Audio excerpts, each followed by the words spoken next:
কিশোরগঞ্জ সদর থেকে family card কর্মসূচির দ্বিতীয় পর্যায়ের আনুষ্ঠানিক উদ্বোধন করবেন প্রধানমন্ত্রী তারেক রহমান। এরপর অক্টোবর থেকে পর্যায়ক্রমে সারা দেশে এ কর্মসূচি চালু হবে।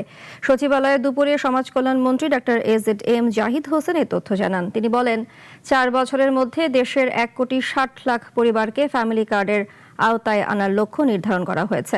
আগামী 6 সপ্তাহের মধ্যে সারা দেশে প্রয়োজনীয় তথ্য সংগ্রহের কাজ শেষ হবে।